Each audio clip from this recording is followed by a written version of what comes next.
Given in this question, K is 5000, mass is 1 kg. Spring pulley का mass 0 लेना है हमें. Now find the time period of the block if slightly displaced from its equilibrium position. तो equilibrium position पे हम क्या equation लिख सकते हैं? लिखते हैं block equation, that will be t equals to m g. इस वक्त जो सिचुएशन है, ब्लॉक बनाना चाहे बना सकते हैं, टी नीचे एम जी और सब रुका हुआ है क्योंकि यहाँ से रस्सी फिक्स्ड है, कहीं जा भी नहीं सकती. और स्प्रिंग इक्वेशन कैसे लिख सकते हैं? स्प्रिंग इक्वेशन लिख सकते हैं कि भाई ये टी है, ये भी टी है और ये क्या है? 2t है. ये लिख सकते हैं हम 2t is equals to k x not से. अभी जब ये मास टंगा हुआ है तब पुली का मास तो नहीं है, पर ये मास जब तक टंगा हुआ है तो हमने एक्स नॉट मान लिया. Let spring be stretch bye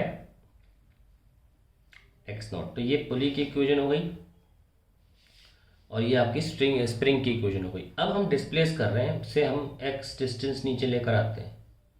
तो हमें एक्स डिस्टेंस अगर मास को नीचे लेकर आना है तो रस्सी को एक्स छुड़ाना पड़ेगा, पुली के ऊपर से छुड़ाना पड़ेगा. ऑब्वियसली यहाँ से तो रिलीज नहीं होगी स्ट्रिंग क्योंकि ये बंधी हुई है, तो पुली को नीचे आना पड़ेगा. पुली कितनी नीचे आएगी? देखिए अगर पुली नीचे आती है तो ये पहले सेंटर था, ये सेंटर है, तो ये कितना रिलीज होगा? x/2 यहाँ से रिलीज होगा इस साइड से, यहाँ से भी x/2 रिलीज होगी. स्मूथ वो स्लैक करेगी, लूज होगी स्ट्रिंग आधी आधी. तो अगर हम x नीचे आ रहे हैं तो पुली x/2 नीचे आएगी क्योंकि दोनों साइड से आधा आधा स्ट्रिंग लूज होगा. इसलिए ये कॉमन सेंस से आप सोचा. आप कॉन्सेप्ट लगा के भी सोच सकते हैं, जैसे कि आप मान लीजिए बॉक्स को x1 डिस्टेंस नीचे लगाया है और टेंशन आपने t ले लिया. अब यहाँ टेंशन कितना जा रहा है? 2t और स्प्रिंग आ रही है x2 डिस्टेंस नीचे, या पुली मान लो, जो मानना मान लो.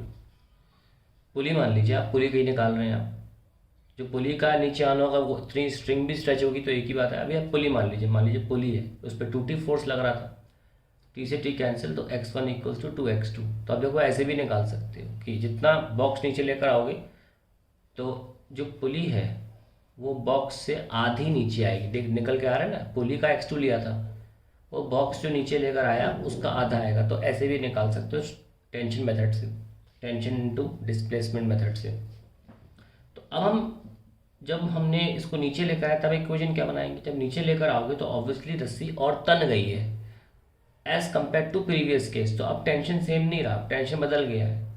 Late me call it T dash, और T dash minus M G is equals to M A लिखना पड़ेगा ब्लॉक के लिए, क्योंकि अब टेंशन अलग हो चुका है.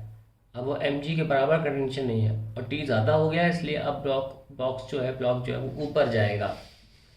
और ठीक है, तो यहाँ पे टी और टी डैश में टी डैश बड़ा है, तभी टी डैश एम जी से जीतने पर एम ए देता है एज अ रिजल्ट. ऑल्सो अगर हम स्प्रिंग इक्वेशन लिखें तो क्या लिखेंगे? ऐसे में लिखेंगे हम 2t dash is equals to k x naught plus x/2. तो हम ये लिखेंगे. यहाँ से हम t डैश ले सकते हैं k x naught by 2 plus x/4. यहाँ से t डैश निकाल लिया मैंने और यहाँ रख सकते हैं k x naught by 2 plus x/4 minus M g equals to M a. ये हमारी इक्वेशन बन गई. यहाँ से t डैश निकाल के यहाँ पुट कर दिया मैंने, सिंपल है. So k x naught by 2 plus k x by 4 minus M g equals to M a. यहाँ से देख सकते हैं आप टेंशन पहले प्रीवियसली क्या थी? टी के एक्स नॉट बाई 2 जो कि एम जी के बराबर है. देखो k x naught by 2 m g के बराबर है पहली इक्वेशन. तो यहाँ से ये एम जी और के एक्स नॉट बाई 2 कैंसिल हो जाते हैं.